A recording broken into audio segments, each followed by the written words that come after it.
বাংলাদেশের তিনবারের সফল প্রধানমন্ত্রী বেগম খালেদা জিয়া মৃত্যুতে আমরা গভীরভাবে শোকাহত।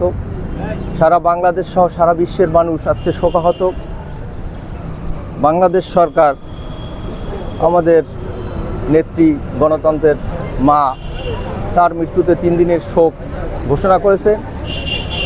আমরা বিএনপি তথা বাংলাদেশ জাতীয়তাবাদী দল 7 দিনের শোক ঘোষণা করেছে। কালো পতাকা উত্তোলন থাকবে 7 দিন, ব্যাজ পরা থাকবে আমাদের 7 দিন, এবং সারা বাংলাদেশের 3 বারের প্রধানমন্ত্রী মৃত্যুতে আমরা শোকাহত। তার পরিবারের প্রতি আমরা সমবেদনা জানাই এবং আমরা সর্বোপরি আমাদের গণতন্ত্রের মাকে আল্লাহ বেহেশত নসিব করুক, এই আশা ব্যক্ত করছি।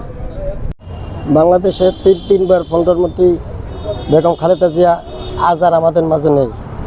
তার রুহের মাগফিরাত করি এবং বাংলাদেশের সবার কাছে দোয়া কামনার জন্য বলি যে খালেদা জিয়ার জন্য বেহেশত নসিব করে এবং তার ছেলে তারেক রহমান যে নেক্সট প্রজন্মে সেই দেশের প্রধানমন্ত্রী হয়, আমরা এই কামনা করি। এবং খালেদা জিয়ার মৃত্যুতে আমরা শোকাহত। সবার কাছে তার রুহের মাগফিরাতের জন্য দোয়া করি। আসসালামু আলাইকুম। বাংলাদেশের 3 বারের প্রধানমন্ত্রী দেশনেত্রী বেগম খালেদা জিয়া, তার মৃত্যুতে আমরা গভীরভাবে শোকাহত এবং দেশবাসীর সকলের কাছে আমরা দোয়া চাচ্ছি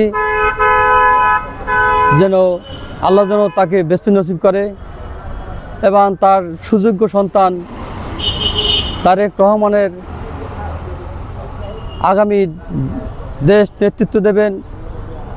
আল্লাহ যেন তাকে শক্তি দান করুন, আমিন।